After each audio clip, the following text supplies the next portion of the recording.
इतने प्राकृतिक संसाधन हैं, भ्रष्टाचार की भेंट चढ़े और उनका जो लाभ था वो आम जनता तक नहीं पहुंचा। लेकिन अब आपने भ्रष्टाचार का जिक्र किया कोमल जी, तो मेरे एक सवाल का जवाब दीजिए कि दिल्ली में शराब घोटाले में घिरे हुए हैं मनीष सिसोदिया, उन्हें जमानत नहीं मिल पा रही है और यहां भी सरकार पर आप घोटाले का आरोप लगा रहे हैं। देखिए, भारतीय जनता पार्टी की केंद्र की सरकार बहुत ज्यादा डरी हुई है। उनको डर है कि कहीं आम आदमी पार्टी पूरे देश में आके नहीं, मैंने छत्तीसगढ़ के संदर्भ में सवाल पूछा। यहां आपने शराब घोटाले का आरोप कांग्रेस सरकार पर लगाया है। हमने लगाया है। क्या घोटाला है, क्या आरोप है? देखिए, शराब 2000 करोड़ का जो घोटाला जो आप सबके सामने है, मीडिया के सामने भी आया, इसके अलावा हमने महासमुंद एक जिले को पॉइंट मान के वहां पे हुए करप्शन को बकायदा हमने अध्ययन किया। हमने देखा कि केवल महासमुंद जिले के आधार पे हम एवरेज निकालें तो 9000 करोड़ से अधिक छत्तीसगढ़ में शराब में घोटाला हुआ है। आज भी हम जाके देखिए, आप टेस्ट कर लें किसी शराब की दुकान में जाके, जो 200 रुपए का शराब है उसमें भी 50 रुपए एक्स्ट्रा लेके कई तरह से करप्शन हो रहे हैं और सीधे नेताओं के जेब में पैसे जा रहे हैं। बीजेपी भी घोटालों का आरोप लगा रही है। उसने कहा है कि गोबर घोटाला भी हुआ है, कोयला घोटाला भी हुआ है और शराब घोटाले की तो आप बात कर ही रहे हैं। देखिए, नरवा गरवा घुरुआ बारी, ये बात सच है कि ये जो योजना है बहुत अच्छी योजना थी, लेकिन इंप्लीमेंट में बड़ी खामियां हैं। आप देखेंगे कि भूपेश बघेल जी कहते हैं कि गोबर बेच के लोग लाखों रुपए कमा लिए। मैं तो पूरे छत्तीसगढ़ घूम रहा हूं, लोगों से पूछ रहा हूं, एक भी सिंगल बंदा बता दे जो कि करोड़पति हो गए, लखपति हो गए गोबर बेच के। पूरी फर्जी आंकड़े प्रदेश की सरकार के द्वारा दी जाती है, लोगों को भ्रम में डालने का प्रयास किया जाता है। सच्चाई तो यह है, पूरे प्रदेश में एक भी गौठान, एक भी नरवा गरवा घुरुआ बारी का केंद्र नहीं होगा जहां पे करप्शन नहीं हो रहा होगा। भ्रष्टाचार का अड्डा इन्होंने बना के रखा है।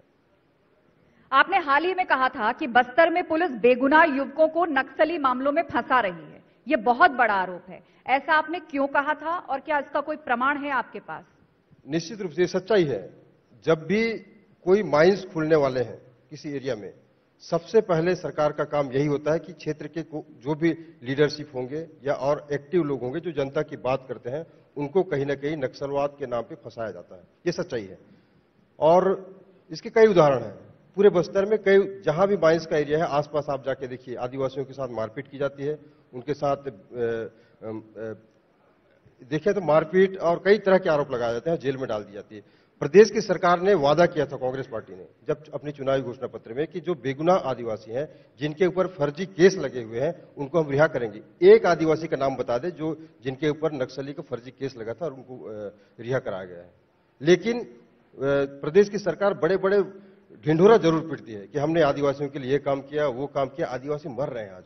मैं आपको बता दूं कि हमने जब हसदेव में जल जंगल और जमीन की लड़ाई के लिए आदिवासी लड़ रहे थे, हम वहां पे करीब एक सप्ताह दिन और रात मैं खुद था। कई बार मैं जाके आंदोलन में बैठा, देखा कि 4 पीढ़ी के एक साथ एक बुजुर्ग व्यक्ति भी बैठा हुआ है, उसका बेटा भी बैठा है, उसकी बहू बैठी है, उसके छोटे छोटे बच्चे अपने जल जंगल और जमीन को बचाने की लड़ाई लड़ रहे हैं। लेकिन प्रदेश की सरकार की तरफ से कोई आंसू पूछने वाला वहां पे नहीं मिला। सिलगेर की मैं बात करूं, सिलगेर में 3 आदिवासियों की पुलिस की गोली से हत्या हो जाती है। एक गर्भवती महिला उस भीड़ में रहती है, वो गिर जाती है, उसको उठा के घर ले जाते हैं। घर जाने के बाद उस गर्भवती महिला की मौत हो जाती है।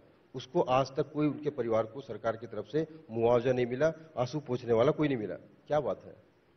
कहां आदिवासियों के उत्थान की बात करी भूपेश बघेल जी की सरकार? सच्चाई हम जाके देखें, हम जाके एक एक व्यक्ति को जाके आपसे भी मिलवा सकते हैं। अच्छा, आपने आदिवासियों पर हो रहे जुल्मों का मुद्दा उठाया। आप बस्तर से आते हैं और धर्मांतरण भी यहां पर एक मुद्दा बना हुआ है, उसके बारे में आप क्या बताना चाहेंगे? बीते कुछ सालों में आरोप लग रहा है कि धर्मांतरण हुआ है।